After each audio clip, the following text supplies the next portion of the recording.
Coca-Cola. It's not just a soft drink, it's a monopoly hiding in plain sight. We see the red can everywhere, in shops, in ads, in our fridges.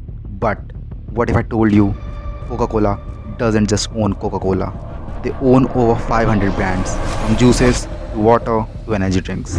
And here's the kicker, even their biggest rival in your fridge might be theirs too.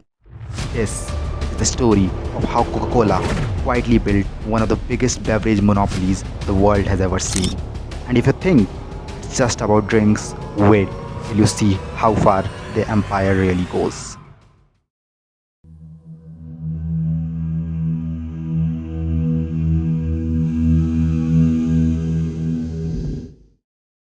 It started in 1886. A pharmacist named John Pemberton brewed a sweet, fizzy formula in Atlanta. He called it Coca-Cola and sold it for 5 cents a glass. But it was not just the drink that took off, it was a marketing. By the early 1900s, Coca-Cola wasn't just a beverage, it was becoming a symbol of the American dream. Billboards, glass bottles, Christmas ads with Santa Claus. Coca-Cola wasn't selling soda, they were selling happiness. And then came the real move, global domination. During World War II, Coca-Cola convinced the US military to ship its drinks to soldiers everywhere, creating worldwide demand. By the 1950s, Coca-Cola was not just an American brand, it was a global brand. But as it grew, it realized to stay on top, one product was not enough. It needed to own the shelf.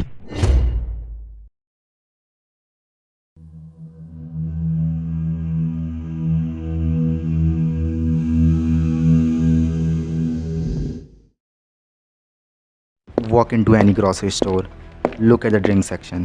Sprite, Fanta, Minute Maid, Dasani, Powerade, all different brands, all competing for your attention.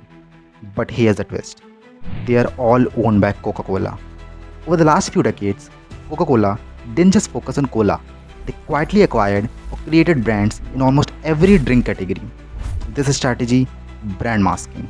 They make it look like you have option, but the money, it all goes to the same empire. And it gets deeper. Some brands aren't owned, they are distributed by Coca-Cola, which means even if Coke doesn't make it, they still take a cut. But wait, there's one more layer to this. What if Coca-Cola's reach isn't just on your store shelf?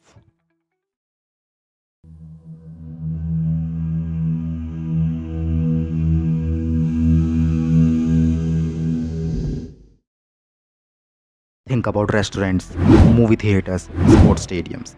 What drink do they serve? Almost always, it's Coca-Cola. That's not by accident, it's by exclusive contracts. This is our final offer. Coca-Cola pays venues to stock only their drinks, shutting out competitors. It's why, when you ask for Pepsi in a Coke place, they say, is Pepsi okay? Except flipped. These deals make sure Coca-Cola dominates the experience. When you're out with friends, in a rush, you don't even think. You just grab what's available. And most of the time, what's available is Coca-Cola. But here's the final twist. What if I told you Coca-Cola isn't just about drinks? What if they have built something much bigger, something deeper?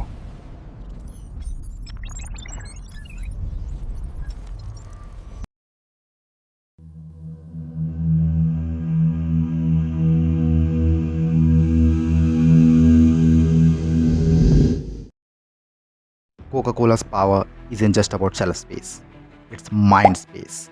Red can, white script, happy faces. They have spent billions making sure Coca-Cola equals to joy. They sponsor the Olympics, FIFA, Super Bowl ads. They have embedded themselves in global culture. You don't drink Coke because you are thirsty. You drink it because of what it represents.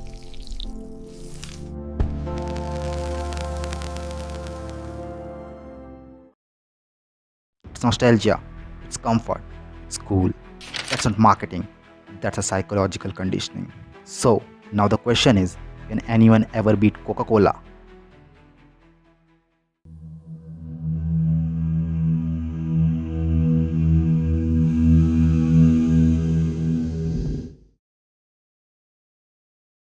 Despite rising health concerns, despite competition, despite growing demand for healthier drinks, Coca-Cola still dominates. But the cracks are showing. New generations are more aware, more conscious, and slowly new brands are emerging. But as long as Coca-Cola keeps playing this game with money, reach, and psychology, it won't be easy to take them down.